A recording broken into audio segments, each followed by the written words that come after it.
This podcast is brought to you by Most Valuable Podcasts, leading the league in podcasting entertainment.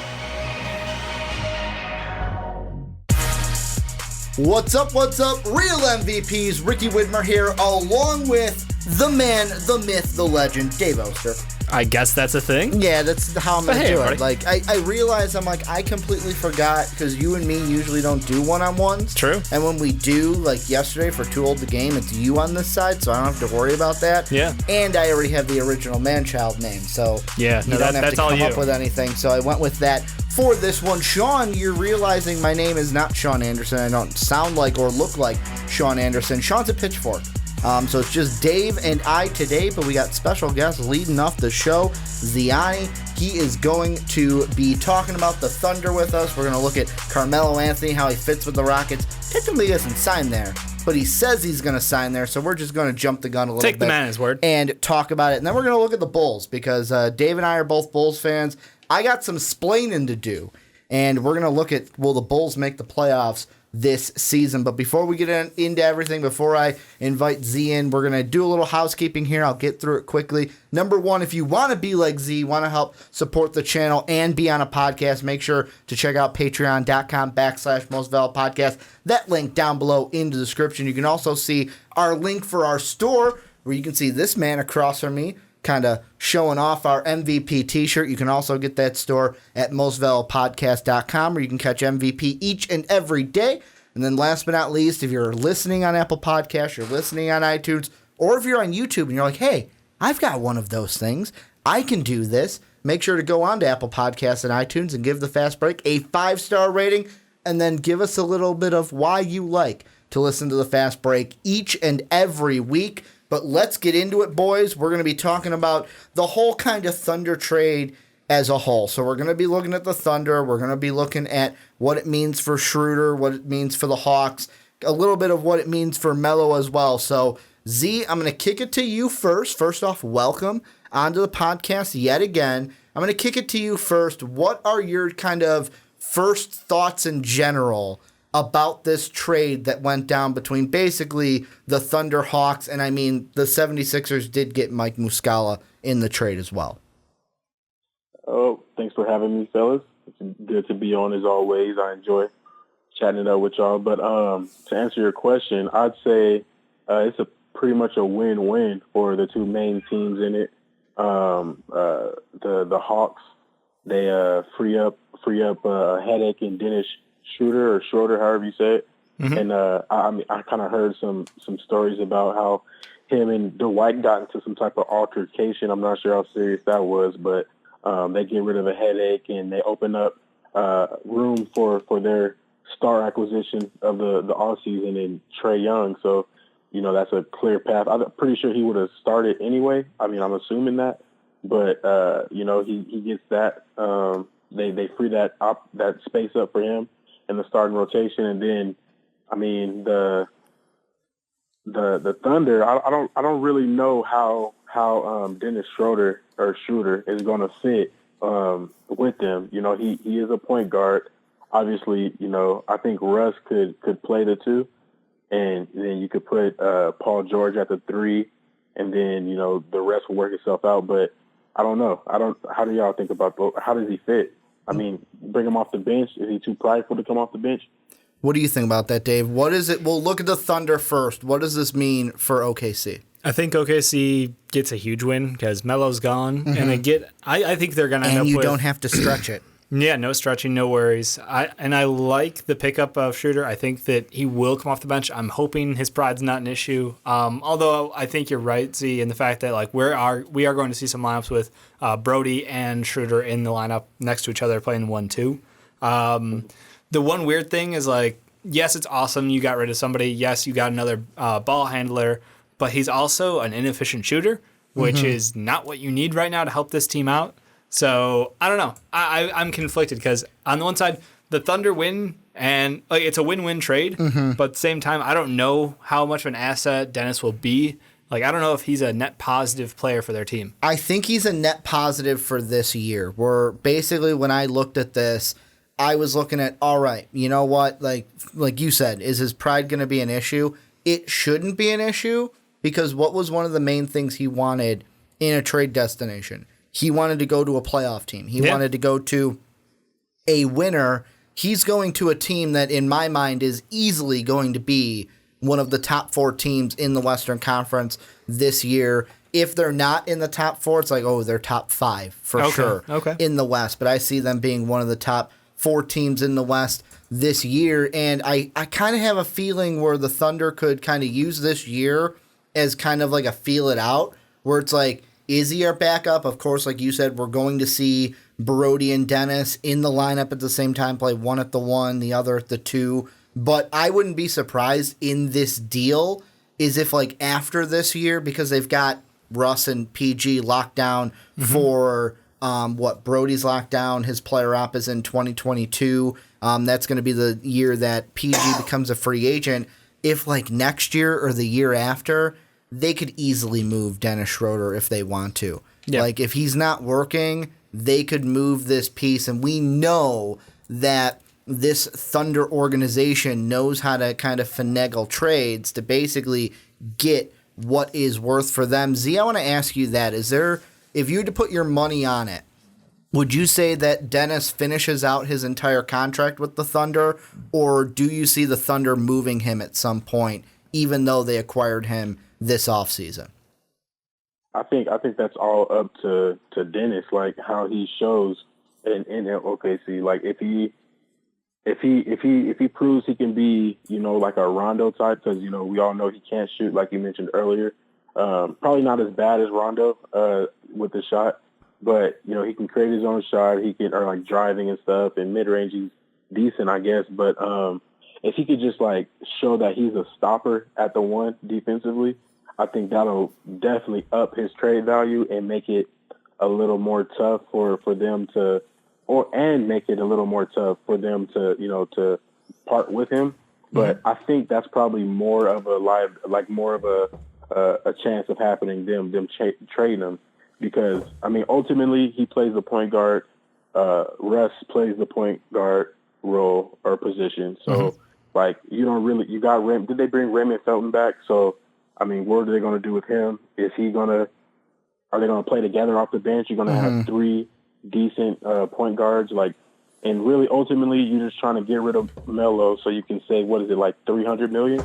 Was it luxury tax? It's 100. I think it was 100 million, 100 and something million. 300. Yeah, stretched out over 3 years, I think it was, for the stretch something provision. disgusting. So I think that was my fault, but I think that was the main thing with this trade is getting rid of Melo, and Schroder, I think, is the blonde striped cherry on top. You know what I mean? So I don't know. But to answer your question, I think probably if I had to put my money on it, that they trade him.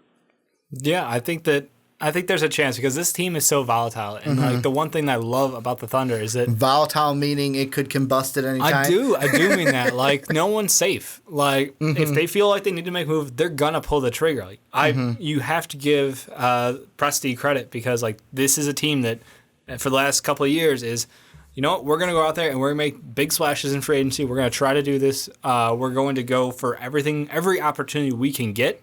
So I think that, there's no guarantee that Dennis will remain on this team.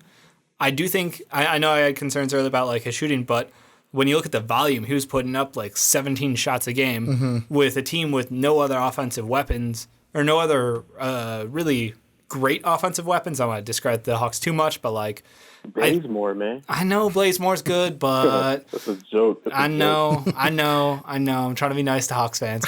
I like John Collins though. But no, like when you don't have other shooting around you, that means that your shots are more highly contested. So now when he has guys like Paul George on the outside stretching the court, I think that he is going to be a little bit better of a shooter because his shot's actually pretty solid. Like his free throws have gotten better almost every year. But as he has added volume, of course, efficiency goes down. But now I think having guys around him who can shoot, having someone who can help facilitate for him is going to be huge. I think, honestly, he could be like one of the surprising success things, assuming all of this legal situation settles itself out.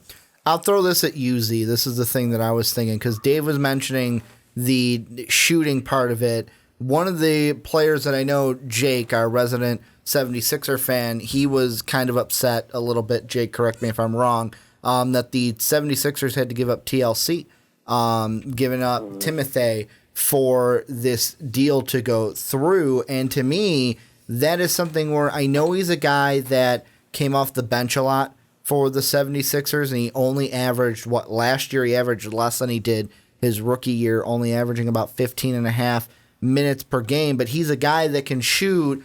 At his best end, he shot 40% from the field. He's a 33, low 30s from three shooter and a solid free throw shooter. Do you see him being of course, Roberson's going to be the starting two if he's healthy, but do you see Timothy Wawalu being in this deal and being one of those pieces that, we added some shooting in this deal and he's going to help out the Thunder in a, I kind of want to say significant way, but that might be too strong of a word. What do you think? Well, as a Suns fan, I would like to say you can never have too many wings, as we've proven this offseason. And I think that that's going to be a positive for them, just adding more depth. Like you said, at the two guard, Roberson most likely is going to start, but he got injured last year, and who's to say that he can return to the form that we know him as, that 3-and-D, not really three, but that defensive stopper. And I don't see nothing wrong with it. That's just another cherry. You're getting a sundae with a whole bunch of cherries on it, and I don't think that that's a bad thing. Depth is nothing that I would never want not to have. So you got a Chugay Ferguson, whatever the little nickname he has. Yeah. Terrence Ferguson. Oh my God. Yeah. I had high hopes for him. I had really high hopes for him coming out. I liked him a lot in high school. We almost snagged him at U of A, but you got him. You got who'd they just draft? Didn't they just draft a wing too? Their wings right now, according to Spot Rack, they've got Jeremy Grant, they've got Kyle Singler, Paul George, and then Timothy, Terrence Ferguson, Alex Abrines, and then Abrinas, and then Roberson are their wings right now. I thought they drafted somebody, but anyway, they drafted this year Kevin Hervey and Devin Hall. Okay. So, both second rounders, second rounders, but late. Yeah. Okay. I don't think it's you can never have enough depth, man, because you never know, bro. Injuries are can occur at the blink of an eye. Ask Paul George, you know what I mean? So, I think that's a good look for them. Yeah. What do you think about it before we kind of move on into the Hawks, Dave, about the whole TLC thing and what he can bring to the Thunder? No, I like it. He's a guy who is still growing a lot. He was still learning how to play in the NBA. He's still growing as a player. I think that he's not going to be a world beater. He's not going to be an above-average starter, but I think he can be a quality backup.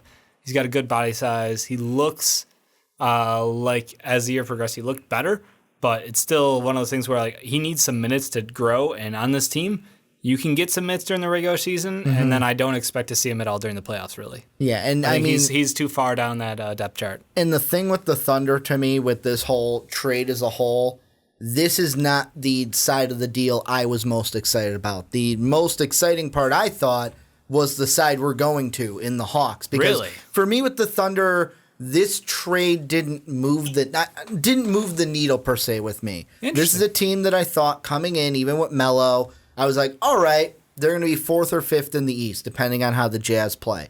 Now with this trade, it's like, all right, Dennis is better than what Melo showed last year. Now they could be 3 or 4 in the West. So it's like, you know what?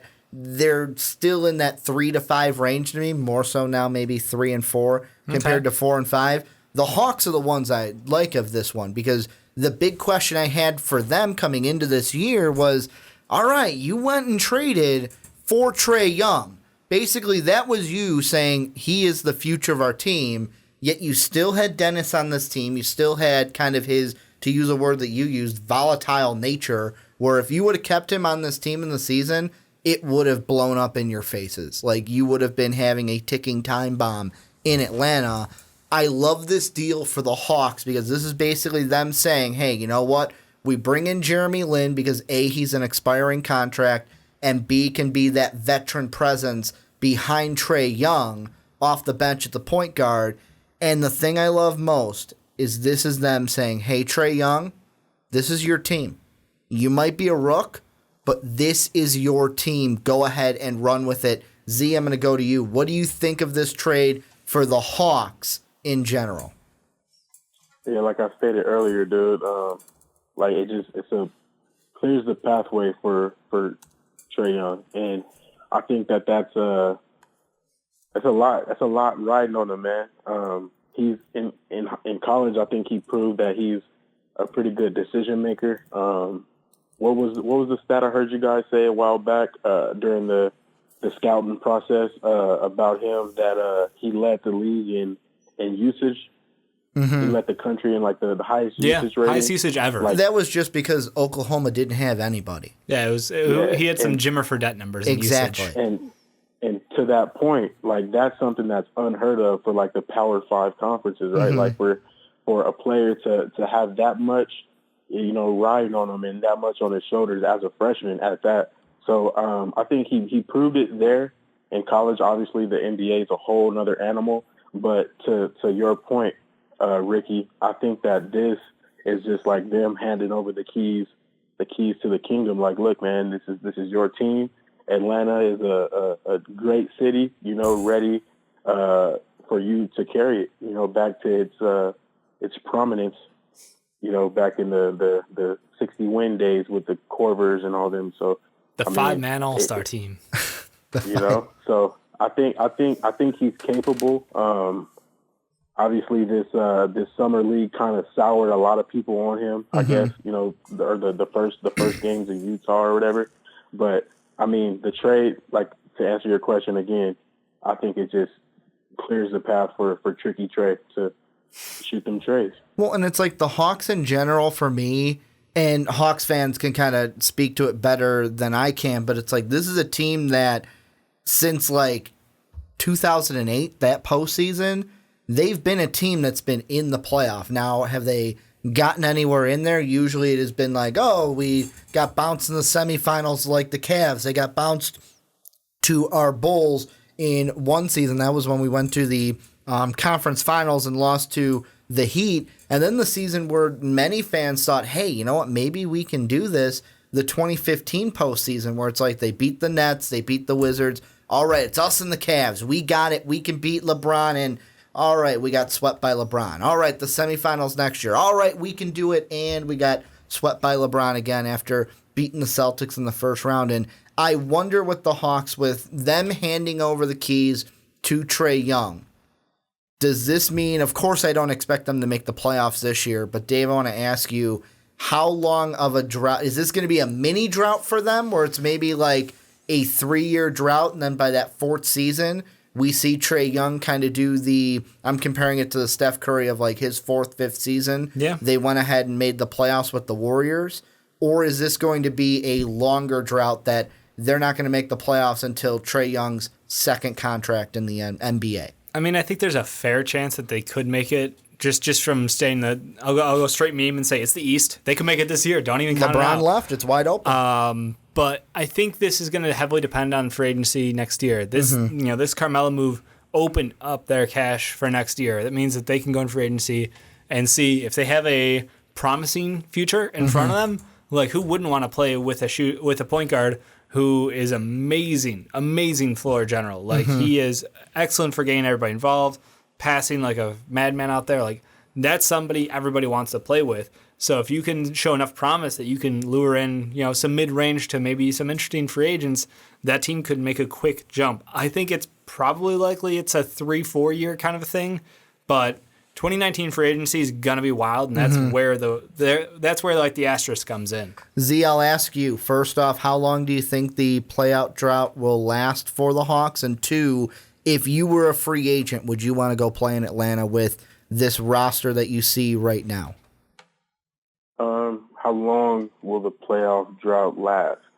I mean, if I was a Hawks fan, I would want it to last at least like at least one more year. Like this year coming up, you got a whole bunch of good wing/2 guards, and I think if you could add one of them to the Hawks, like that's going to make the Hawks fan base like a whole just excited. You know what I mean? Like you already got John Collins, who's a monster as he proved last year, and then I hate to keep harping on the summer league, but he looked good, man, and it's hard not to get excited if you're a Hawks fan or just a basketball fan in general. Yeah. But I mean, you got Trae Young, you got that dude, and if you could add one of those 2 guards or those wings, I think, man, that'll be amazing. So I think probably like, I don't know, man, maybe 2 years, because you never know with free agency, somebody might want to go there. You know, the city's very appealing. Like you said, you got Trae Young, who's, if he could be what we think he's going to be, I mean, Steph Curry, right? Like that's what his ceiling looks to be. Hawk fans want to be on that page, yeah. Or Nash, like he looked good, man. It's hard not to get excited about his potential. So, I mean, yeah, maybe 2-3 years. I just don't see nobody wanting to play with that guy if he's what we think he is going to be. And then John Collins as well. So, I mean, addition by subtraction with getting rid of Schroder and opening up the cap space. They got the money. Atlanta's one of the, destination spots. Like it's the Hollywood of the South, I guess you could I can't even tell if you're like straight faced right now when you're saying the shit out loud. I mean, I try to put myself in the fandom of whatever team I'm talking about, and I'm trying to look at it like glass is half full. No, honestly, like the guy we haven't even mentioned, like Taurean Prince, like he made a huge jump from year 1 to year 2, and I think he can make a similar jump this upcoming year. And then if you add one of those 2 guards, but and then you move Bazemore. Problem solved, baby. Bazemore's got a player out though. Move that shit. True, you can trade him. You can trade him, yeah. So I mean, that's me trying to live in fantasy land as a Hawks fan. I'm not, but realistically, I mean, maybe like 4 or 5 years, dude. Like, I mean, but it depends on who they pick up this year. Like, if they tank this year and they get R.J. Barrett or one of them other dudes. Yeah, R.J. Barrett, Cam Reddish. Like, it's a lot to like in this. If you the very top of this, there's a ton to like early. We'll see if it continues to deepen out. But like, do you expect the Hawks to be like right at that like 1 through 3 range this year? Yes, they look terrible this year. I mean, it is the East. It is the East, But I mean, I don't know, man. The East is the East, and we're comfortable saying that, and it's like kind of funny and a running gag. Yeah. But bro, like if you think about it, the East is pretty. I mean, the Cavs are going to suffer this year, I'm assuming. But everybody else is kind of like strengthening up. The Celtics look amazing. The Philly, and I know the other Patreon, he might not like that. Yeah, Jake might not love that, but But I don't care. I'm a Suns fan, so I don't care. I was say, know what it's like to be at the bottom. You're gonna have some company down there. Look, and we're I'm sorry, I got the shot. It's okay. I got a bet. But as a Suns fan, and I hate to keep bringing up the Suns because this is not the topic, it's you're on our show. It's your time to talk. Born and bred.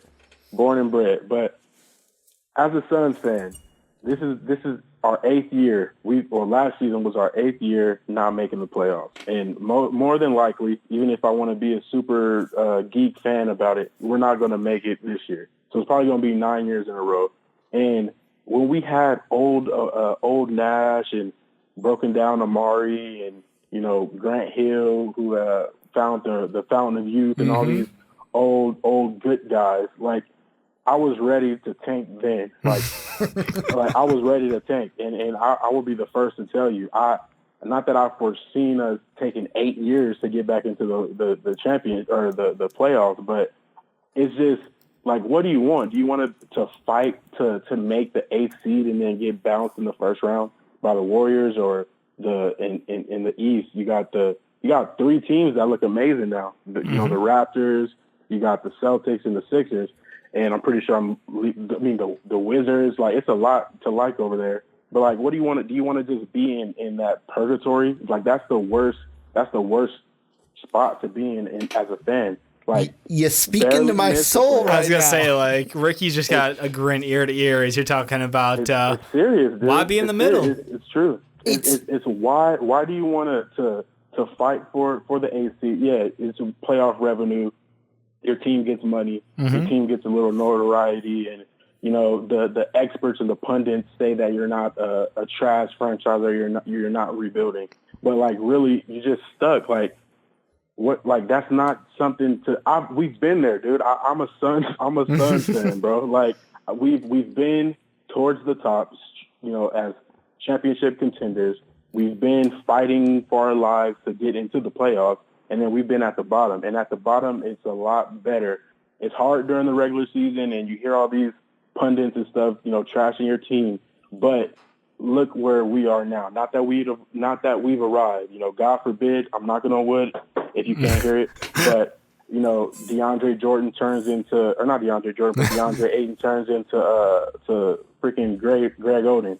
Or Devin Booker gets all this money and then becomes, you know, a bum or gets hurt like Brandon Roy. Like, hopefully none of that happens. But, you know, what? Like, it could happen. It's life. That's what happens. It's full of surprises. Like Forrest Gump said, it's a box of chocolates. But in that box of chocolates, you never know. You might get something that you like. And it's a lot to like out here in Phoenix. As a Hawks fan, I would say you got two good, potential-wise, you got two great players. Then they look real good. And if you could add one of those guards or wings in this draft, dude, I would, like I said, if I was a Hawks fan, I would want to tank this year, maybe next year too, and just add a couple of more pieces. Taurean Prince, no disrespect to him, that dude's a monster. I forgot to mention him earlier, but you got three good pieces. Two greats and one good piece, if you want to do it like that, to build around it. And if Dallas sucks, that means they could have 2 lotto picks. There you go. Well, I don't foresee that happening, but. And here's the thing that I was looking into this earlier today because of the Bulls segment that Dave and I are going to do a little bit later. But like I was saying, you're speaking to my soul with the whole, do you want to go to the playoffs and get bounced? Because that's kind of how I feel right now as a Bulls fan as well. Do we want to go to the 8th seed, get bounced by the Celtics in the first round because we don't have Rajon Rondo, which was one of the main reasons why we would have beat would have. I'm trying to make it a finite that we would have beat the Celtics in that playoff matchup. But I was looking up the Warriors because in the Hawks. You want to look timeline? Well, exactly. And everyone says like, oh, well, you know, the Hawks, they got the front office that came from Golden State, so they're trying to do the same thing. And that's why I look at the year 4 for Trae Young.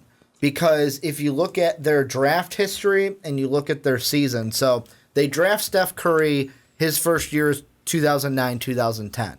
The first time they made the playoffs with him was 2012, 2013, and I believe that was the last year of his rookie contract. Now, the thing I want to say is with his rookie contract, they kind of lucked out because he had injury problems, so they didn't have to pay him like Z's Suns had to pay Dev Book because Dev Book didn't have injury problems like Steph Curry.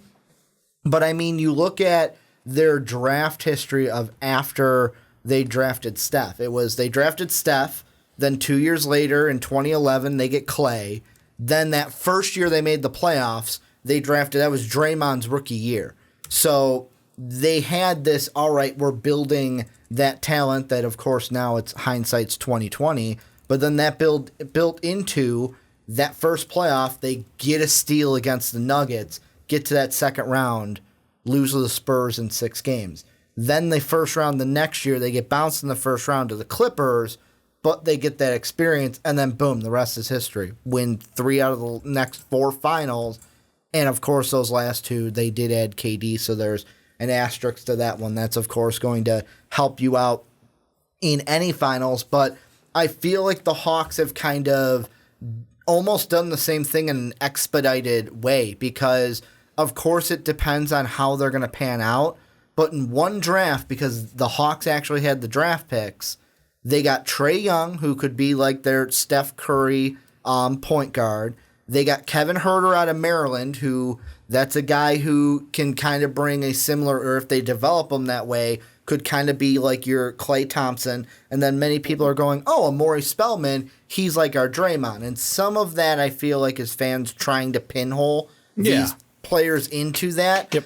But it is, if those three players can develop together, then maybe it's like, all right, year 3, maybe they make the playoffs, because the East is especially weaker than the West. But the last thing I'll say about the Hawks before I let you guys kind of say your final thing, the thing I love the most about the Hawks is their point guards. Mm-hmm. Not only is Trae Young going to start, I love Trae Young. I wish him the best. He's my favorite player from this past college season. Mo Bamba kind of stole my heart at the end, but Trae Young was always my number one.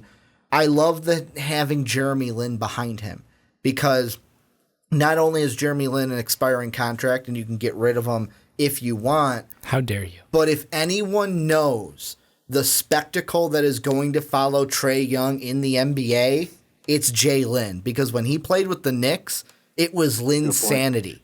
Like, he is going to be able to help Trae Young in this first year of his rookie deal and his NBA career. Yeah, career is the word you're looking for there.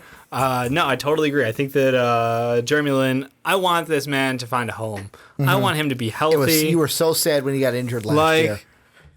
When he went down and he was just like, he knew it. He knew exactly what it was. Mm-hmm. He knew he was done for the year. Like, I shed a tear. I was like, oh, I just want you to be happy and to play and be healthy. Mm-hmm. So I hope Atlanta cherishes what they've got, and I know that he will be a great mentor for Trae to look up to and work with, because he's a super smart player. And it'll be really interesting to see how that backcourt dynamic goes.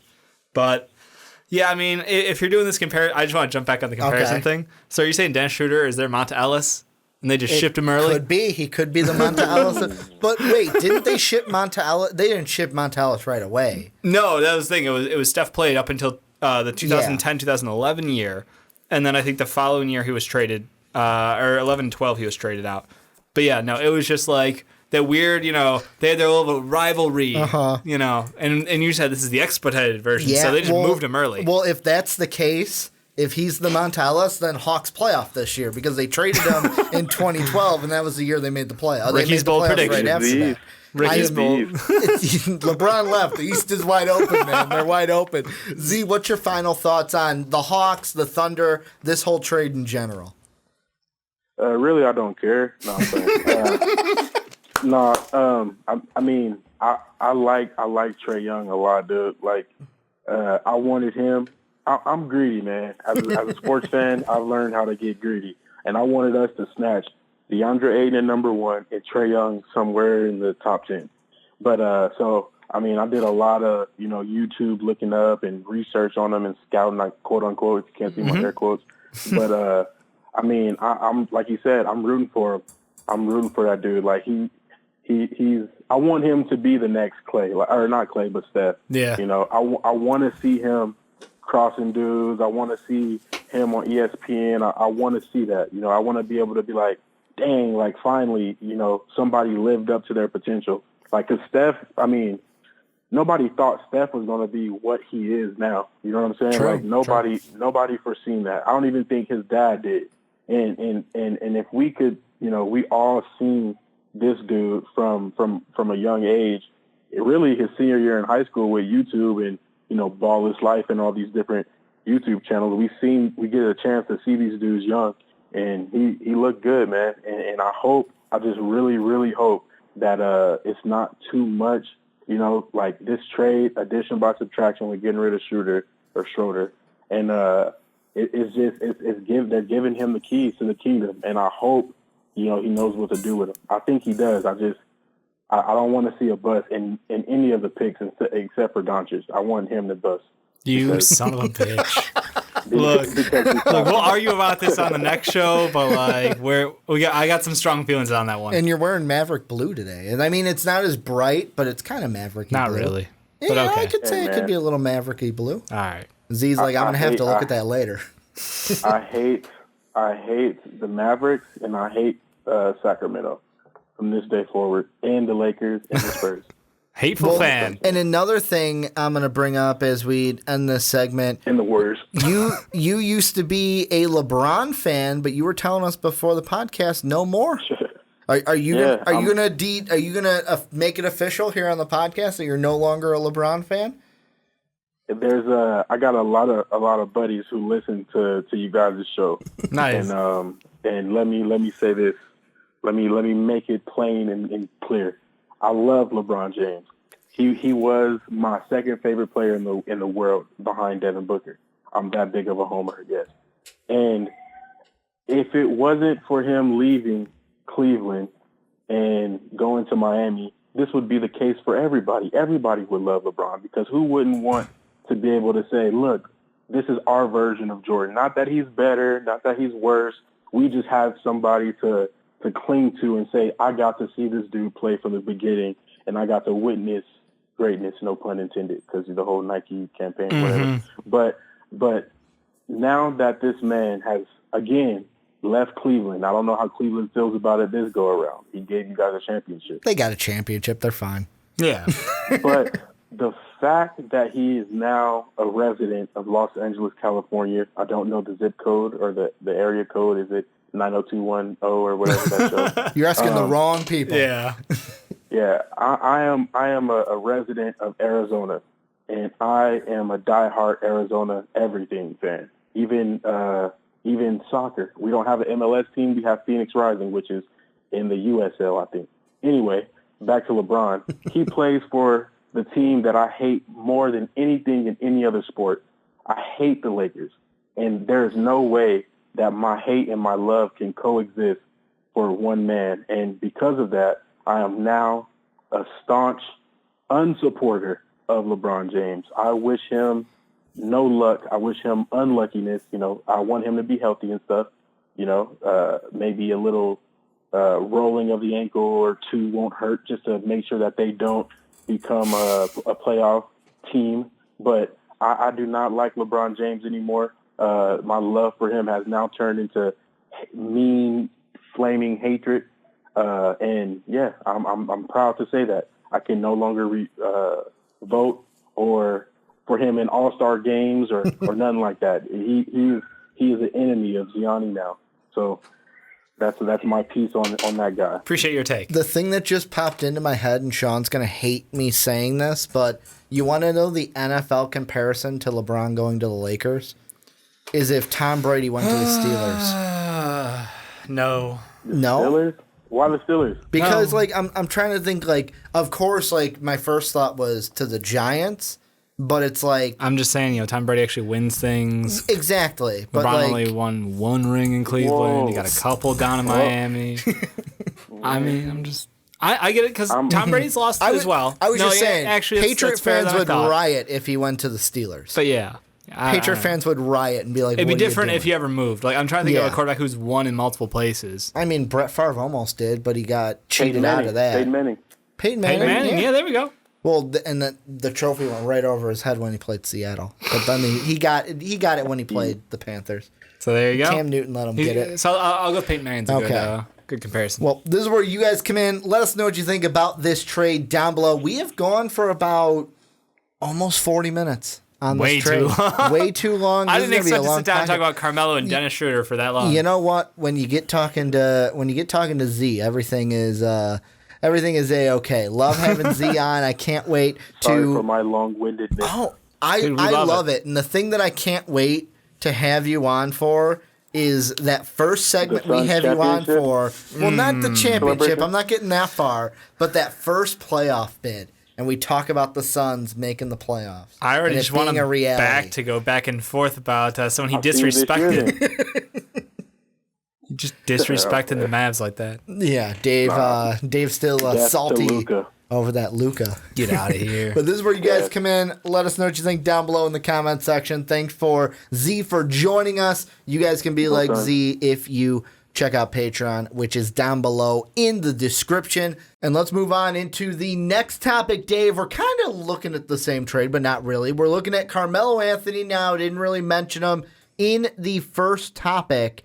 And the main thing, we're kind of jumping the gun here because I know technically Carmelo hasn't signed anywhere as we're recording this on Friday evening, but everyone's been saying that he's been telling people that I am going to sign with the Rockets. So what we're going to look at, Dave, is I'll ask you, how does Carmelo Anthony fit with the Houston Rockets? Like a goddamn glove.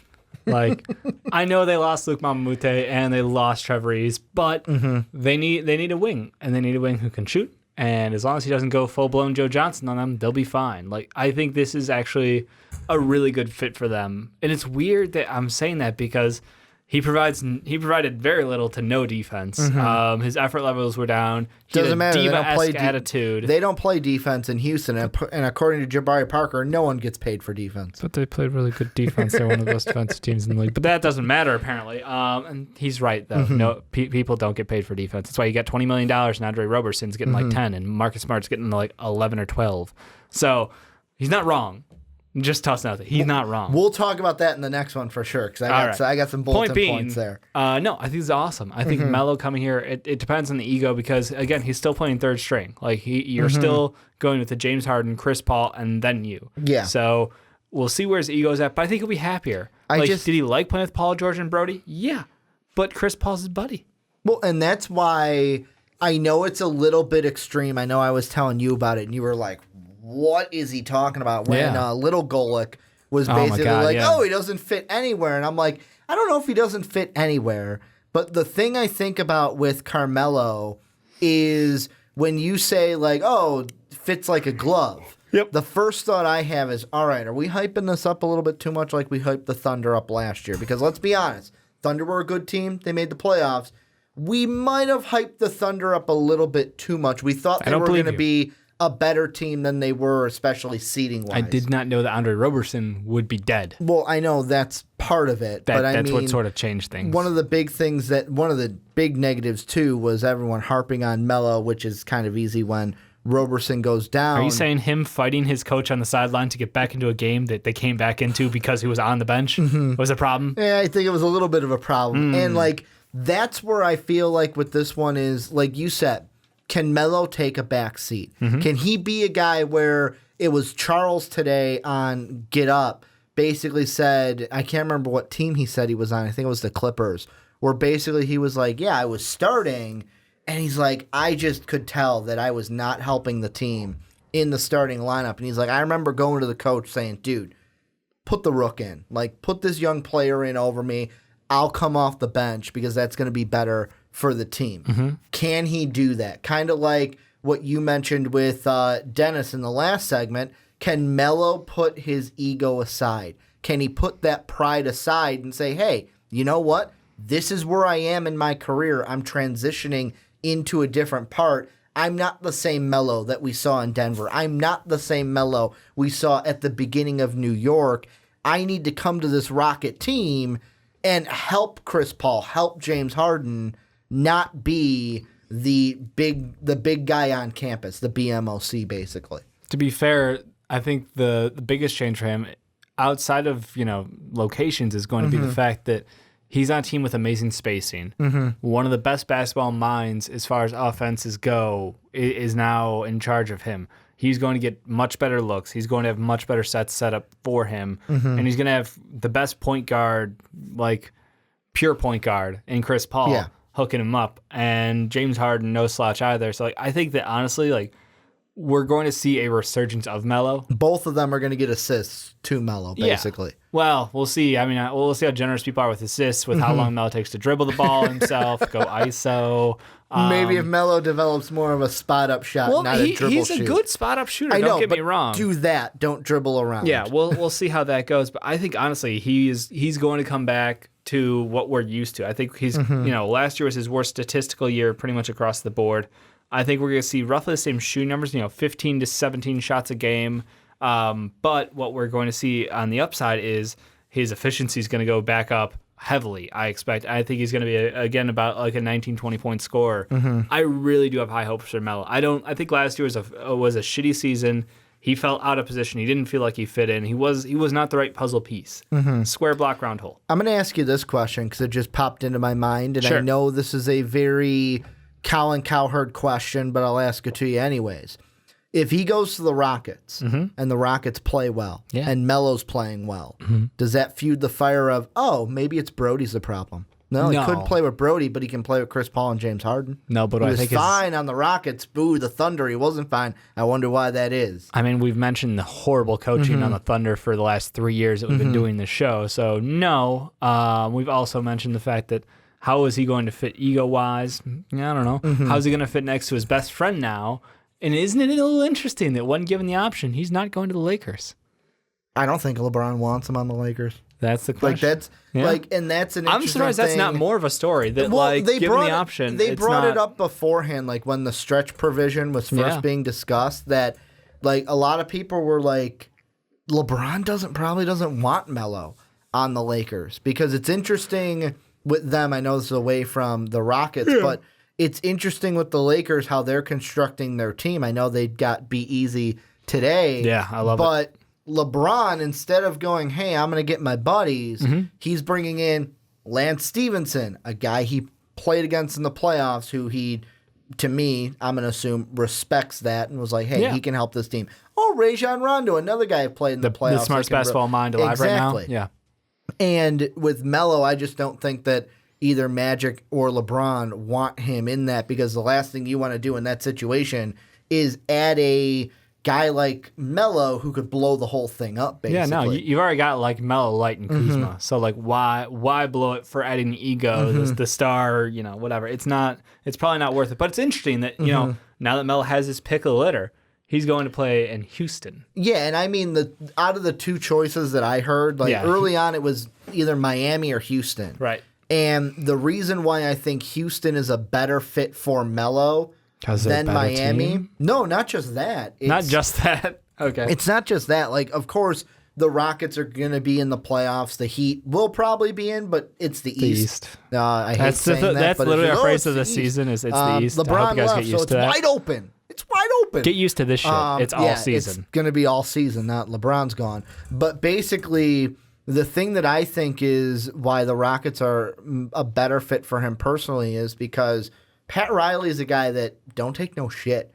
And Pat Riley is a guy that's basically like, hey, you're going to be on this team.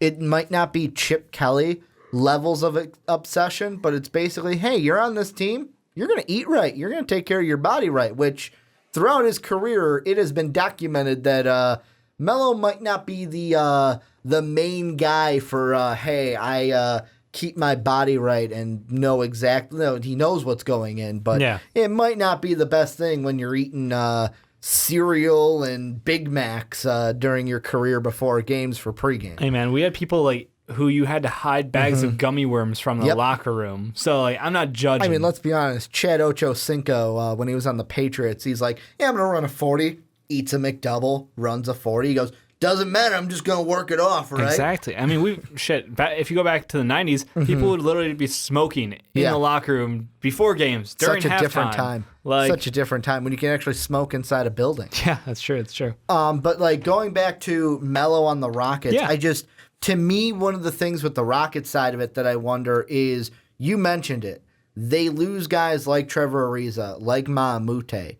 Some defensive stoppers. Exactly. Can Melo, not saying on the defensive side, but can Melo's presence outweigh, I know it's 2 against 1, but outweigh the losses of those two players? That's my worry for the Rockets, where I don't think the Rockets are going to take a dip and be like how some have said, like, oh, they might be 4th in the West. No, get out of here. They're going to be a top 2 team in the West. The only thing I think changes is, depending on how serious the Warriors play in the regular season, that the Warriors might retake number 1 in the West and the Rockets fall to number 2. Yeah, I could see the Rockets being a 2 or a 3 at the worst, but if they're a 3, who's the 2? Is it the Thunder? I don't know. Yeah, that's TBD. It's either the Thunder or the Lakers. It's not the Lakers. I don't want to leak that to it. I'm thinking the Thunder could do it if they all stay healthy. That could be dirty. But no, I mean, you look at that roster and it's just like, it's hard to see Chris Paul, James Harden, PJ Tucker, and Clint Capella. You add in someone like Carmelo Anthony. You still have the like regular season, 3-point shooting from Ryan Anderson. I know he can't be played in the playoffs, but at least during the regular season, he is an asset to have out there. Still got Eric Gordon coming off the bench. D'Anthony Melton, Summer League steal. I'm just calling that. I mean, we loved him. And Coming they didn't out give of him USC. love. Yep. Just because that year off, they're like, no, we don't want to touch him. Smart move. Joe Green, again, bench scoring. Like, they've got a good team. I feel like they have the code. Like, now that the Warriors added like, if only it's just not fair because they would have been in the finals if only they said, "Hey, you know what? We're not knocking down threes. Let's take a few steps in. Knock down a few twos. You're in that finals." Don't even like the Houston. I'm sorry he said that out loud. Like, it's true though, is it not? Like, they ran into the worst, most impossible streak ever. So step in and happening. take some twos then. Yeah, get some points on the board. They did a couple times. They should have done it more, and that's the thing. And that's what I'm saying. I'll do it a little more. I know I'm going on the full joke side of it, but I mean, no, I'm angry that you're even saying a lot because to miss that many shots in a row is a statistical anomaly. Opening up that old one, and the fact that they did hit a shot and they got waved off, even knowing it was about to be a 4-point play. Whoo, that reffing. And that's where I feel like there's also people out there saying like, oh, Melo's going to add some good mid-range to where if that does happen, it's like, if that happens again, it's not going to be like, oh, let's go to Melo in the mid-range. To be fair, that was the backup plan for the Warriors with Kevin Durant was pace and space isn't working, mid-range Kevin Durant, ISO game. Let's just have him go to the elbow, and then whenever he took that shot from the elbow, it went in. Even in the finals. The walk-up three is just the most goddamn infuriating thing in the world. Twice in a row, man. But from the same spot. That's why I'm saying you should never undervalue the ability to have one guy on your team go full ISO because if you have the better player, leverage that at times. I agree that they're better off when the ball is moving. When people are getting motion and looking for open shots, and that fucking pick and roll game with Capella is like, it's gold, and it worked for them so much. So I think this is a team that absolutely, adding Melo in, goes right back. They're right back in it, and I think that, yes, they lose some defense, but on the other hand, it's like, I forget who I was listening to today, compared to like a lottery ticket. It's like, the upside's there. The upside's clearly there, and he's not going to cost you anything. Do you want to basically... So take it. Just do it. I mean, there's very little downside. If he comes to locker room distraction and hates people and whatever, like goes completely off the edge, you can just cut him. To me, the linchpin that can be pulled and kind of, or the Jenga piece that can be pulled and knock down the Rocket Tower is not Melo. Like, I don't think Melo comes into this team and basically is like a volatile person in the locker room. I think we see a little hoodie Melo resurgence. Like I asked for last year. Basically, the linchpin is Chris Paul. Yeah. He gets injured, they're done. And guess what? He's going to get injured in the postseason again this year. Don't you put that juju on him. I'm predicting it again. Like, that's the only reason why right now, like, I started going through a soft, like, what could our... Because I am all for... I can't wait for our season prediction podcast. Yeah. I've already... Like, you look at our spreadsheet we have, I got both of them all the way down to the finals, and I keep changing it every day. I keep looking at it every day. I'm that obsessed with it. Are you telling me that Marco Carter-Williams is not a viable backup to Chris Paul? Couldn't even say it with his... I couldn't even keep a straight face with you saying that. Oh, my God. With you saying that. But, I mean... I think he loses that job to the Anthony Melton. The thing is, like, right now I see the Rockets as a team where they're going... Like, I could see them either Western Conference Finals, you get bounced, that's the best. Yep. Or I could see them getting bounced in the second round, depending on who they match up against. And the thing I want to ask you, because we haven't talked about it on a podcast, and I want to get your thoughts about it. Yeah. The Chris Paul contract. Did they give him too much, or was it like, hey, you know what? We have to give him this. There's no choice. We can't say, no, we're not going to give you the Supermax. What are your thoughts on that contract with CP3, and how is that going to affect the Rockets? Do you realize in 2021, Chris Paul will be making $44 million? James Harden will be making $43 million. And you want to know who Chris Paul can thank? Himself. Yeah. The man's a businessman. This is the entire reason they set that age limit for the $88 million tied up just between two people. So that's going to be interesting. I think they had to do it. I think their hands are tied. I don't think they had an option. Do I think Chris Paul has deserved it in his career? Yes. Do I think that at the end he will be a $44 million player? No. I don't think anyone does. Makes it to that. If he gets injured 2 straight years, like, Yeah, at 36, we'll see. Like that's scary. That's when you really are going to be in trouble. And if his consistent injuries add up, you're right. We could see him, sadly, not being able to play at that point. But could you imagine that 2021 salary basically being like, well, you're this old, we can't trot you out there, stretch provision? Yeah, I mean, we're going to get to a weird place with salary cap in 2020, 2021, when people are making $40+ million, and it's going to be a weird place in the NBA. But no, he deserves it. I don't want to compare it to the Kobe contract because that was a legacy. That was you've been a Laker for your career. We're going to make sure you end it right. We're going to make sure we give you that respect. And we're not exactly looking to win. Yeah. But this right now says that we want to win now, and we'll do anything to ensure that you stay here. This was more of the lottery ticket to me than Melo would be. How is this a lot? You had to pay $44 million to a 36-year-old. No. If this goes... The reason why I'm saying this is the lottery ticket is because if you look at this past year, Rocket fans, the Rocket organization, everyone that loves Houston was all saying at the same time, if CP3 didn't get hurt, we'd be in the finals. Yeah. Like, not even looking at that heroic or that historic streak Display that they shooting. went through with the three-point shooting, but every Rocket fan, if CP3 was healthy, we win that last game. We go to the finals instead I don't even of know if it goes to the 7. Warriors. Yeah. Exactly. It might not even go to 7 if he's healthy. So to me, it's like, all right, you're basically rolling the dice and playing that lottery ticket It's of not. like... A lottery ticket is like $5 for millions of dollars. That's what Carmelo Anthony is going to be for them. And he is millions of dollars for, a championship, which is not a lottery. That's not even close. Lottery's the wrong word. This is more like you're placing for this season a $35.6 million bet on CP3. Yeah. Is that going to come to like if it comes to fruition, you're going to the finals, he doesn't get hurt, he helps you win. Otherwise, that's probably the better analogy. Or you lose that bet and it's like, great, he got injured again, we got bounced. You bet on a guy who's now on the decline of his career.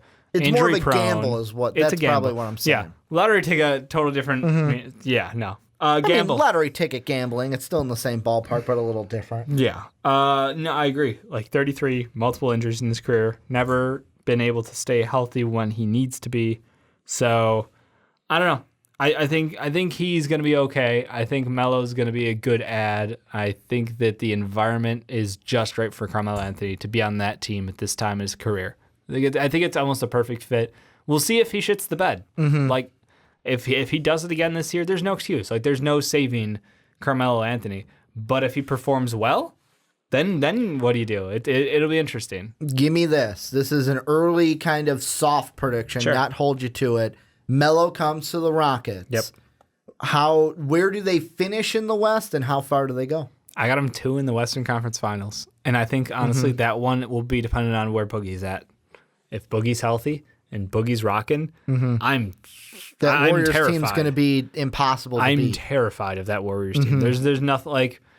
You could put the Eastern Conference... It got better. You could put the Eastern Conference All-Stars against them, and they would lose. So even that's even with Kawhi now in the Eastern Conference. Like, that's just eat the L. Yeah. And I mean, for me, I feel like...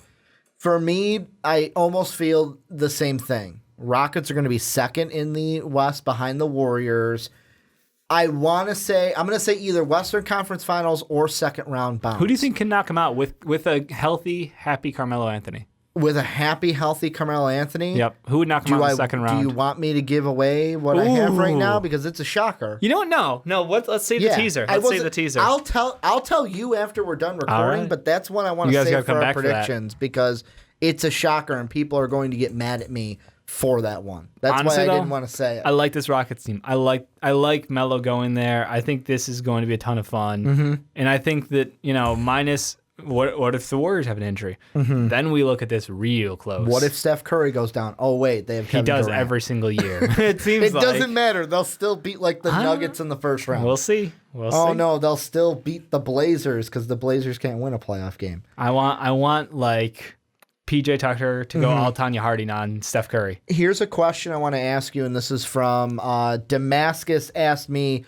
this is have nothing to do with the Rockets, kind of a segue. before we go into the Bulls. Sure. Damascus asked me on Twitter, we just saw the Kawhi trade go through. Yeah. Who do you think is the next superstar to get traded? I said Dame or Kemba. I mean, I think Kemba's going to stay this year. I think I could see. I mean, do you count CJ as a star? The only reason I said Dame is because of everything that came out recently with him not being happy with air quotes. Yeah, I mean, I could see either one of those guys. Like the four guys we always compare is Dame, CJ, and Beal and Wall. Yeah. Like I could see one of those guys getting But moved. hey, now Dwight's in Washington, so he's going to be the glue between those I like guys. the fact that we talked about how Dennis got into a fight with Dwight, and my first thought was like, who hasn't? Just who hasn't at this point? He's played anyone on the team he's played with. But no, I think it could be one of those because honestly, I'm just going to take a look at the All-Star game and throw a dart at the wall. I was reading on Reddit, there was like some article that said 16 All-Stars in the last, 4 years are now on different teams? Yeah. 16 of 18 All-Stars, I think? 16, 18 or 16 or something. Yeah. Yeah, it's a scary number. It's almost like total. So I'm going to just throw a dart at the wall at that point. Well, this is where you guys come in. Let us know what you think down below in that comment section. How does Melo fit with the Rockets? How far do you think they'll go with him? Because I'm still, to me, the one worry I have is that, Melo's going to be on the Rockets. They're really better. And we hype them up, and it's not what we were expecting. Yeah. I know Roberson got injured. Yeah. That's a big piece. But the Paul George, Melo, Brody relationship didn't mesh exactly as we thought it would in the preseason last year. So that's really one of the only qualms or worries I have about Melo coming to the Rockets. But let us know what you guys think down below in that comment section. All right, Dave, we're going to end the podcast with a little fun segment. I mean, Bulls fans got really angry at me on a couple of my opinions. You said some things you shouldn't have said. Well, the first thing I'll say, and this is me clarifying it, I do not think Markkanen is going to be a backup. I was saying in certain situations after we trade Rolo, we can kind of put him out there at the center position. He would be the backup, with air quotes, for the center position, but you could also put Bobby there as well. He is going to be our starting four. There is no question about it. But the main thing I want to talk about with the Bulls, and this kind of is a stemming conversation from that comment section, is basically this, Dave, and I will ask you straight to the point as I do every time. Yep. Will the Bulls make the playoffs this season? And it's such a tough answer because we're going to start off with will, and then later we'll talk about should. All right. So if I'm looking at this, and let me just check the standings from last year, standings 2018. I'm real professional here where I prepped, and you can clearly tell. It took 43 wins to get into the East last year. 43 wins. Do I think the Bulls can jump from tanking and winning 27 to 43? I think that they can get close. I think that we're probably going to be like a 38, 30, probably like a 38 win team. With us actually playing, if we get everybody healthy, we could win 43 games. If everyone's healthy and we get a weirdly good season out of, continued development out of Zach, out of Chris, out of, I think pretty much everybody at that point. You just need to get contributions across the board. Can Jabari not be injured? Can Jabari be healthy? Can he play the three efficiently? Can he play defense? No. We don't really care about that part because you don't get paid for defense, Ricky. No, I think there's an outside shot, yes. I think that it's a super young core, and I think that the problem is if we move Rolo, we lose one of the veterans who might be a great locker room guy. Like, it's weird to say, I know we're full on locker room space, but I would almost be like, can we get like Richard Jefferson in here? Can we get a guy who is just known for his locker room influence? No, seriously. He is a wonderful professional. I do. I like him. He is super well spoken. He knows the game. He knows the ins and outs. And I think he will be a coach, if not an analyst, for like ESPN or something full time after he retires. But we need someone like that if we are going to go for the playoffs. That's the thing. We're so young this year. We have so little experience. So I think that if we came close, it'd be really intriguing to see if we kind of went for it. My whole thing for this season, and this is kind of going to come into will and should. Right. I'll do it this way. Can the Bulls make the playoffs? Yes. LeBron's gone. The East is wide open. Yikes. I've made that joke now a million 4 times today on this podcast. Yeah. But it's not going to stop because basically I'm mocking it at this point. Will the Bulls make the playoffs? I'm going to say no. Because to me, I look at it this way. Let's go back to that joke I keep saying. LeBron left, the East is wide open. Yep. Is it? The Raptors are still going to make the playoffs. The Celtics aren't going to drop out. The 76ers aren't going to drop out. The Pacers aren't going to drop out. The Bucks aren't going to drop out. And I don't think the Wizards are. The Heat, I don't think will, but I left them off because I wouldn't be surprised if they did. Potential. There are 2 spots. Realistically, I only see 1 spot. Like, I still have the Heat in my playoff right now. Mm-hmm. The Cavaliers, they are falling off the face of the earth. Kellen, Sexton, CD. I love Sexton. I love K-Love.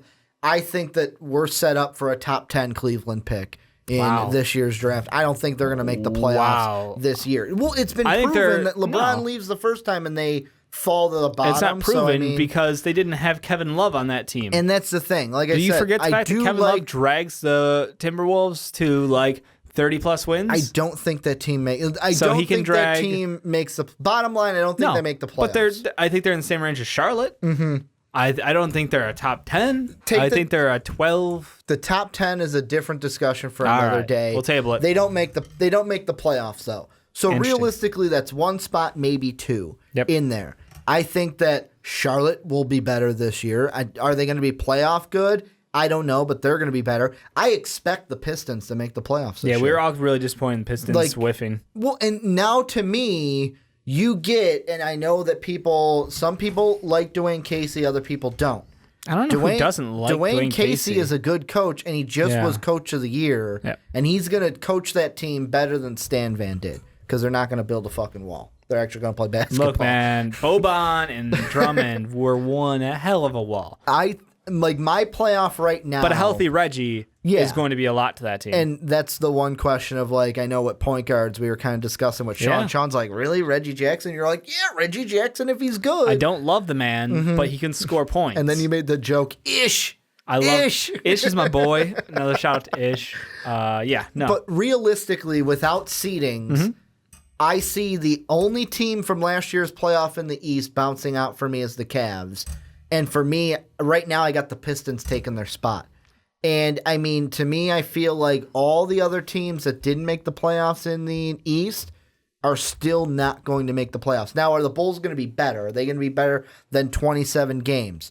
Maybe, but that brings me to my second point. The biggest thing for this season, and this for me, is why I am down on the Bulls and why some people in the last video are like, oh man, this guy, Ricky just wants him to tank. It's a difference of, it's not this season where it's like I'm rooting for us to lose. Right. Like if Zach and Jabari and Chris Dunn and Markkanen, they all play lights out. Wendell I am going to be Jr. Wendell is a rookie, so I'm expecting some rookie woes with him. I'm just talking about the guys who are like, Zach is 23. Yeah. Jabari's 23. Yep. Those are the main two, Zach and Jabari. Yeah, no, they should show their leadership. What am I going to get from you? Because, Zach in particular, the whole reason why I didn't want to give him that contract that the Kings offered him is because he hasn't proven what he could be fully off of that injury. And I know most of it is offensive and defensive. When he came back off of the injury, he did show his athleticism, which was good coming off of an ACL injury. But my worry is still there. I haven't seen what you can fully become. Jabari, I don't know what to expect from you because you're a slashing wing. First off, you're coming off of 2 ACL injuries. Number 2, the role that I think we want to play you on this team, I'm not confident in you in that role, so you have to prove me wrong. Then number 2, I'll be honest. Number 3. It makes me laugh that he said it, the whole thing about the score about not playing defense. Yeah. It made me laugh because Brandon Swanson says that all the time about the NBA, that they just don't play defense. I got a little research for you when you say that defensive players don't get paid. Pulling up the salaries from this past, or the 2018-2019 salaries for last year's points per game leaders and the all defense first team. The points per game leaders, James Harden, 30 million. Anthony Davis, 25 million. LeBron, 36 million. Lillard, 28. And Giannis at 24. The all-defense first team. Drew Holiday, 26 mil. Davis, 25 mil, because Anthony Davis was on both, by the way. Gobert, 23. Oladipo, 21. And really bringing down this average, Rocco, 10 million. Where the averages aren't far off. Like, yeah, the scoring leaders are at 29 compared to 21. But I wouldn't say 8 mil is a huge difference in... Jabari Parker, 20 mil. Marcus Smart, 12 mil. Spot on. I mean, a little bit, but No, it's exactly spot. It's your 8 mil. I'm looking at these averages going, you know what? Like $8 million is a lot of money. Yes, you get paid more to be a scorer. Yeah. But I think that he was trying to make the gap wider than it is. Did Tony Allen ever cash in? Is Andre Roberson ever going to cash in? More. I'm not saying that defensive players are ever going to make more than scorers, because obviously it's like, and here's another thing that I know Amin Al-Hassan made on the Jump when they were talking about. I love him, Amin. But he was saying, they pulled up this list and he goes, so you're telling me LeBron never played defense, huh? Telling me LeBron never played, LeBron doesn't play defense. James Harden doesn't play a lick of defense. Argued at times. Literally, like, his main point was LeBron. These are, and then they made the joke of, well, regular season playoffs is when we're talking about LeBron playing defense. Yeah. But, like, that to me, back to my main point. Exceptional players, but we're not talking about exceptional. We're not talking about the cream of the crop. We're talking about excellent defensive specialists versus excellent offensive specialists. Yeah, and I just, with this Bulls Lou Will, team... counter argument, to be fair. Well, he signed an extremely team-friendly deal. No, he didn't get paid. He signed like a deal for what, like $9 million a year? True. Like, that was... He got his contract with the Clippers. That's what he wanted. He wanted a long-term deal, and he got that. That's what he really wanted. But with the Bulls, it's my biggest question and my biggest worry is Zach and Jabari, where I know that, like, I am excited about marketing. I'm hoping that he can make that next progression into this year. Wendell Carter, seeing him in Summer League has got me excited for him, to where I know there was a comment that's like, oh, well, Ricky said that at the draft he wanted still on McHale. He wanted McHale over Wendell, and then years down the line, I'm not that kind of a guy. I will always say that on draft day, I wanted McHale over Wendell Carter, but I'm not going to hate Wendell Carter for that. Like, that's going to be my belief for the rest of time. I'm expecting him to just go through a rookie year and get better like rookies do. But the whole thing with this Bulls team is, because of the questions with Zach, because of the questions with Jabari, where's our timeline? I don't know where our timeline is. And, like, I look at articles where one of them from the fan-sided website Pippin Ain't Easy, where Luke Askin talked about how it's officially time for the tanking to end in Chicago. Yeah. And I see his point. Like, yeah, you're getting excited. Like, you get excited about Wendell in Summer League. You get excited about seeing Markkanen. Like, Chris Dunn played well that year. But for me, I feel like the ultimate question comes down to is, what would you rather have on this Bulls team? Would you rather have them make it to the playoffs as an 8 seed, ultimately get bounced by the Celtics, but get that playoff experience? Yeah. Or get and I'm just going to throw it out here. I'm just throwing this pick out here for the argument, or get a top 10 pick and get that kind of a player to add to this core, and then start that next year. Start that playoff run and that experience next year compared to this year. To be fair, we don't know how deep this draft is, so I don't know the value of a top 10 pick versus a top 3 pick. It could be another, what was that, the Giannis draft, where, like, looking at it, it looked like hot garbage, and now we're starting to see players start to excel a bit later in their careers, but still, we don't know if this is going to be a, like, uber rich draft or a, like, super shallow one. So not so sure if top 10 is worth value if you're at that 7, 8, 9, 10 area as much as it would have been this past year with getting Wendell Carter Jr. And we're seeing guys super deep in this draft look like they can contribute at a high level. Here's the thing, and I did a little bit of research with this. I'm bringing our now Garpax into the situation because they're a whole nother worry in this whole Bulls situation. They've had some good, they had some bad. Let's say the Bulls... Got the facts of life. Let's say the Bulls make the play. You take the good, you take the bad, you take them both, and now you have the facts of life.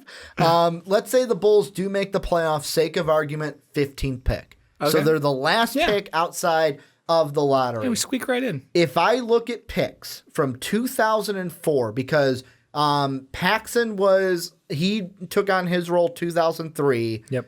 Gar Forman took on his role 2004. Yep. So I'm using 2004 as the barometer. Sure.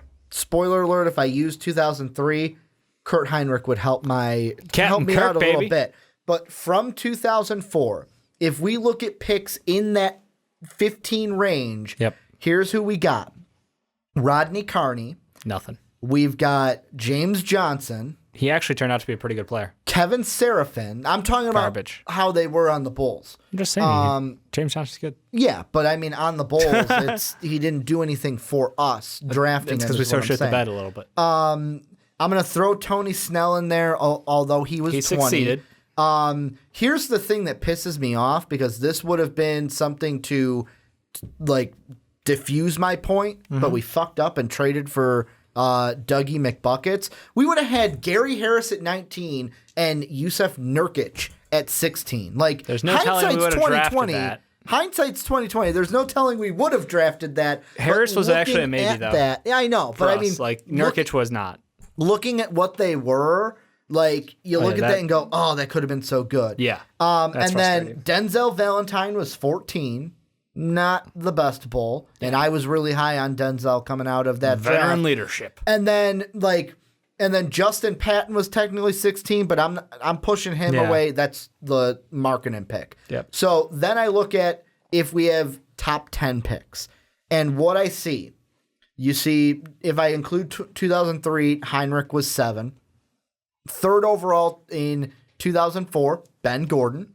Then we've got LaMarcus Aldridge, second overall. Is your point that top 10 picks are better than picks between 10 and 20? Because that's how the goddamn lottery works. My point is with, and I don't know if this is a Garpax situation. Like Derrick Rose was top 10. Joakim Noah was number 9. Yep. You also had, I think there's one more. Oh, Wendell 7, and then Markkanen 7 as well. My point is with this management is it seems like, because other teams have drafted in those teen ranges and found guys that work. I will say, Jimmy and Taj are 2 exceptions. Those guys were far later, and we did Not that far later. Taj was 23, 22? Jimmy was 30, and then Taj where's Taj? 26. 26, So they were after 20. Point being, we can find talent later. And no, what I'm saying is based off of what I'm seeing is we're not going to be as late as we were when we got Jimmy and Taj, because we're not going to be going that far and being that high of a record.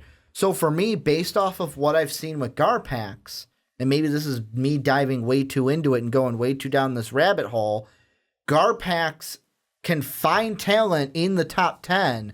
When we get to that mid-lottery range or just outside the lottery, Garpax doesn't pick the guys that are right for this team and right for our future. I mean, it's hard to say because at different times we're drafting for different things. Exactly. Like, you can tell that the Denzel Valentine pick, that was a desperation strike to go ahead and try to get someone who can fit on this Jimmy Butler team. He was part of the plan of get someone who is ready to play in the NBA. And even that was a half-assed whiff at that one. But we went for someone who was a veteran leader who was, solid. But I think the thing that you have to go back and look at is just, it's easier to hit picks in the top 10. Let's just be honest. Yes, I know some teams are awful at it, like the Kings or, whatever, but like... Bobby was also 22. I forgot about him. Yeah, another solid pick. God, that was a good year. But no, I think that your point of, yes, we've drafted well in the top 10. We haven't drafted great in the teens. I mean, it's not like mind-blowing. Like, the teens are a weird place to draft because you get guys who aren't clear standouts, but you're not totally reaching for talent, like for potential at the end of the day. So I don't know.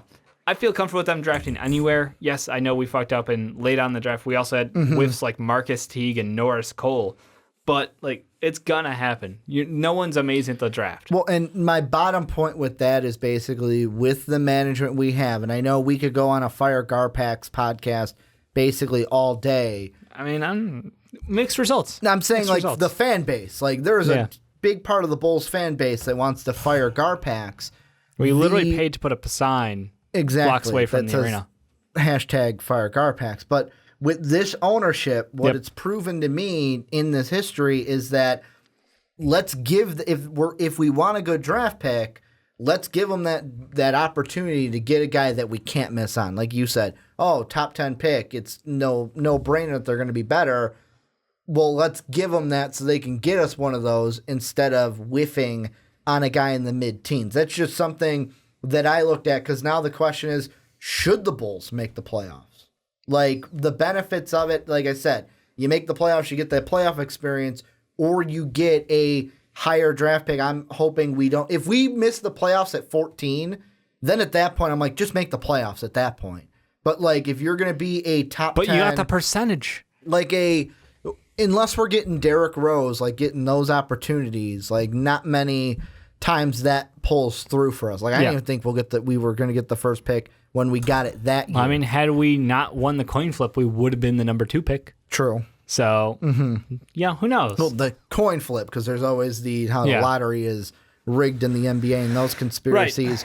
Right. I'll ask you kind of flipping it, should the Bulls make the playoffs? If the players are good enough to get there, you shouldn't tank.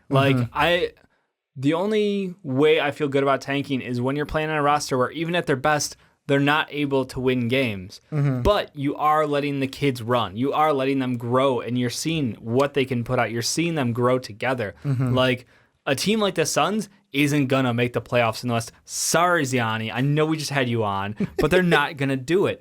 But you know what? They're going to have a ton of fun watching incredibly young, talented players play together and watch them grind out some games. You're going to lose a lot of close games because you don't have veterans out there to close for you. But you do have Devin Booker, who's electric on offense. You do have DeAndre Ayton, who is a monster and can like walk out of bed and drop 19 and 9. I just think that you can't tell a team that they're going to intentionally lose games when you have a young team like this, because you saw some of the effects from guys who were around the 76ers who were like, we lost games, but we weren't being pulled from games to lose them. It's not like they set guys because they were too hot. And let's be honest, we would have had a worse record if guys like Kilpatrick didn't go off. If Nico didn't play for the Bulls, we would have won like 14 games this year instead of 26 or whatever it was. Like, you have to remember, we were like 3-19 or something stupid, 3-17, I forget what it was, before he came back. And then we caught fire because we had someone who was talented and who can shoot the ball. Like, that's all it took. So, no, I think that Lowry at the 4, getting full minutes, getting 30-plus minutes a game is going to be awesome. I think that Zach, full season, playing alongside Chris Dunn, huge for us. I think Jabari's going to be the mystery man. And I think Wendell's going to come into the NBA ready, and just amaze people because we didn't get to see him being him because he was playing next to Bagley. So I think that, I think this team could make the playoffs. I think they're a 35, 38 win team. To be honest, when we got to but they're going to lose a lot of close games. When we got to the conference tournament, there were some guys that were like, "Wow, I was one of them who said it out loud on the show." But like, there were other people too that are like, maybe Wendell's better than Bagley. Yeah. Like watching that ACC tournament, like Brandon even brought up, he's like, "Man, Wendell, like Bagley didn't look good until Wendell got back out on the floor," and it's like there were national like analysts saying, "Hey, you know what? Maybe he could be better." One comment I want to bring up that we got on our full podcast from this past week. Sure. I got to throw a shout out to Chester Hardy for putting it in. He said, "Red shirt." That was me, by the way. Yep. How many teams have been in the lottery for multiple years and still have nothing to show for it? If the Bulls team makes the playoffs, it's an indication that the team has promise, which might entice free agents to play here in Chicago. It's true. This is the last point I wanted to get to, because for me, up until this point, my biggest reason for being more on the I'd be happier with a top 10 pick than a playoff berth this year is because, like I said before, I don't know what to expect from Zach. I don't know what to expect from Jabari. And those are some main pieces. Like Chris Dunn, I believe he's going to be, and we got one more player up on our team up on him, and then he's up this year. I'd have to look at it. But the thing is for me, because I have that worry, right now I'm obviously saying, no, I don't want to be in the playoffs. But if this year, those two, and we got a team up on Chris Dunn, then he's an RFA. Yeah. If Zach LaVine shows up and it's like, wow, oh great, I'm seeing some promise in this team. If he goes back to dropping 20 a night. Exactly. On efficient numbers. This team can change my opinion. Like, just because I said right now, hey, I'd rather have a top 10 pick, doesn't mean by the All-Star break I'm going to think the same thing. I got to see Zach play. I got to see Jabari play. And that could change how I feel right now. Baby Bulls V2, baby. But I think one of the things that pisses most people off is the fact that you're saying, I think they should tank. Now, by they should tank, what do you mean? How do they go about tanking with this roster? I'm gonna flip it a little bit because answer the goddamn question. Well, I'm saying, like, I don't want the Bulls. Like I said at the very beginning, it's not like this year where it's like, please let us lose games. I'm not going into it with that. But if I'm looking crystal ball at the end of the year, I would be happier at this point with a top 10 pick than a playoff How do they get berth. to that top 10 pick? How do they get to that top 10 pick? The way they get to that top 10 pick is if Jabari either isn't what we thought he was or he gets injured. Zach isn't what we expected. And, like, really to get to that top 10, those two need to not cripple into nothing, but not be what we want them to be. But then also if we get rid of Rolo, that's going to obviously hurt the team a little bit right now, help us in the future, because I'm hoping that we can get, like, I don't know if we will, but I'm hoping we can get some type of draft pick. Like pick 26? Rolo, like we did with the Pelicans. Like, get a playoff pick for that. And, like, that's Nico's better than him, but yeah. Yeah, but I mean, some team might need a center. Throw a pick at it for us. Like, we'll see. In order to be a top 10, I feel like we'd have to have injuries or have Jabari or Zach not play up to where we want them to be. Do you think you have to move Bobby P? That's an interesting one. I don't know. Because the thing with Bobby P is, I'll ask you this kind of flip side. Yep. Do you think there's a team next offseason that offers him an offer sheet like the Kings did to Zach? I don't know if he gets 20 mil. No, but like an offer sheet to where... Yeah, I think teams are going to be interested in him. He has grown a lot. Would you move him? I think his value is right. Absolutely. I think he is an amazing small ball 5 energy guy off the bench. He's exactly what I want as a 6-man. But if what I expect could happen where I think Hutchison develops into a premier 6-man wing, like, I would rather have another wing than I would have a 6-man small center, a small ball center / power forward, where I can just slide Jabari to the 4 and Lowry to the 5. Who Bobby can, like, he can shoot the outside, but Chandler, we drafted him to be that, basically. Right. So that's the thing. Like, I like him. I don't know if the money's going to be right. If he's looking for 12 mil next year, maybe. But also, there's a lot of free agents out there next year, and we're a team with money to spend. So, like, it really depends on how well Jabari looks, because if Jabari looks good, I feel comfortable moving Bobby. Well, I'll ask you this then, because this is the last part to that, is with Zach and Jabari obviously having to play well. Yep. The other thing is like what Zach said. When Zach came here, one of the best things I liked that came out of his mouth when he was in a Bulls press conference was that my main goal, and I liked it because Derrick Rose was never like this, and this is the only thing that I really hated about Derrick, is Zach was like, I am going to recruit for this team. I am going to bring in guys to play with me and make this team better. Something that Derrick Rose never did. Like, yeah, did I want Melo? Not really. But to see your star player go, fuck that, I'm going to be over here while you're trying to court this guy and bring... thing. Yeah, exactly. Where that's my biggest question is, to bring in free agents, I look at Zach and go, all right, buddy,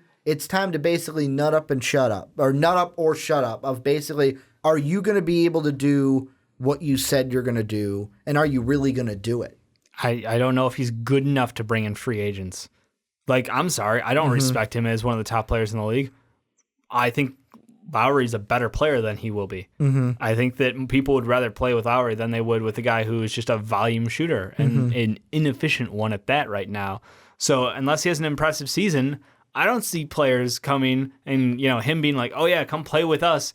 You get to play either, unless he's trying to replace, point guard or small forward role. Like, I don't know who they're going to go after. So I think the problem is that he isn't good enough to recruit top free agents.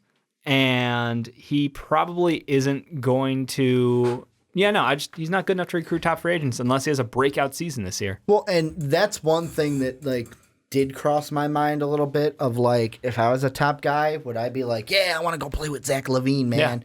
Yeah. And really, that's going to play into what does he show us from this year? What are we going to see from him? And I mean, the last point I'll make about the whole. With me on one side, because I feel people will be like, oh my God, Ricky, how are you on the rather have a top 10 pick right now than be in the playoff? I think a little part of it was doing our mock draft, our way too early. And I get it's way too early. We haven't seen these kids play. But I looked at where the Bulls were on Tankathon, and I looked at some of the guys that could be there in that range. And I'm just looking at it going, man, put one of these wings with that young core we got right now, then that's a team where it's like, all right, I think we're ready. I think we're ready to make that next step because I mentioned it with the Hawks, the whole Warrior comparison, because they're the gold standard in this league.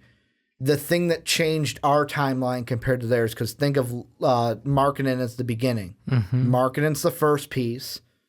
Wendell's the next piece.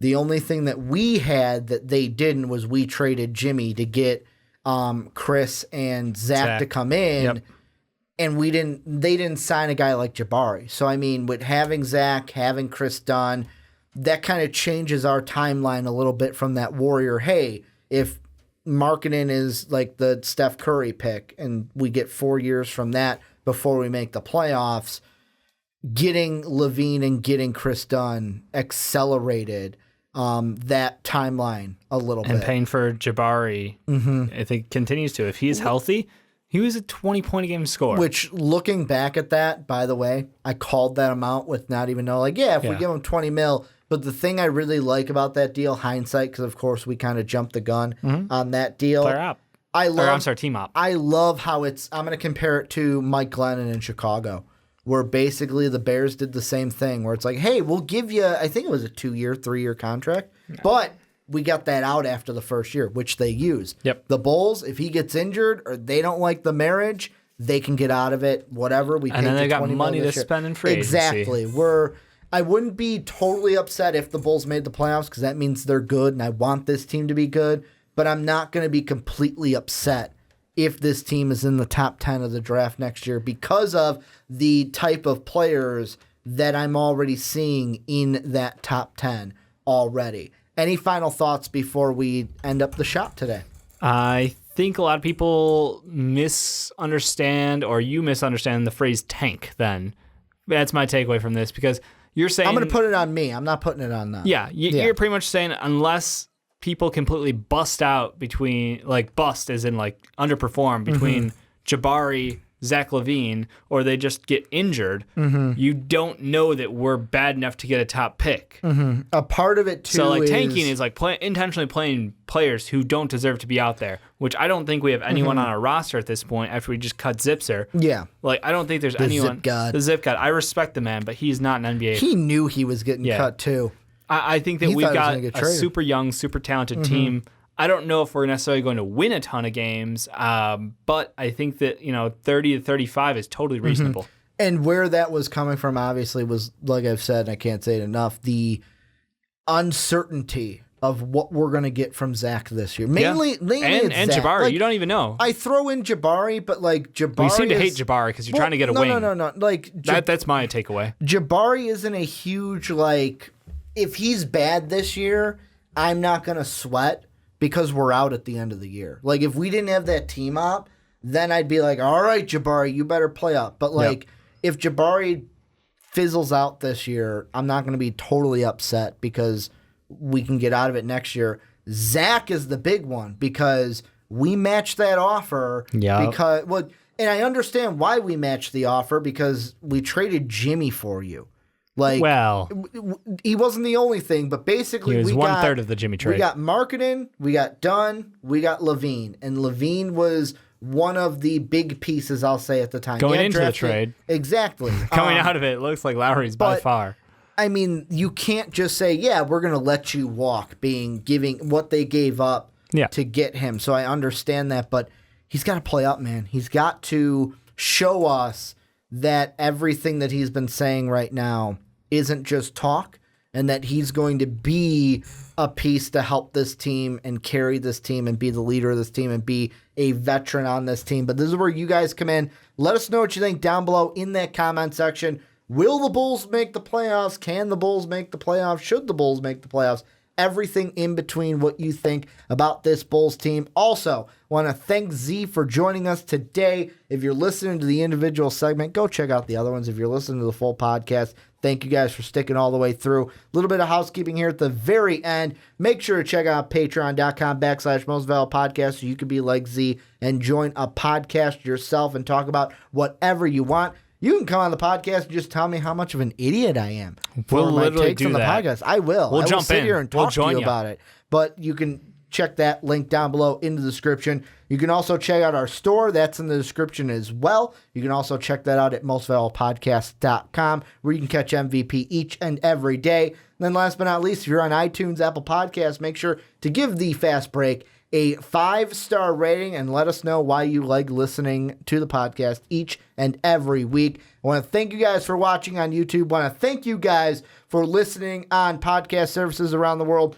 Me and this guy will be back next week because Sean's going to be on a family vacation. True. So we'll be back next week. Get used to it. Have a good day, everybody.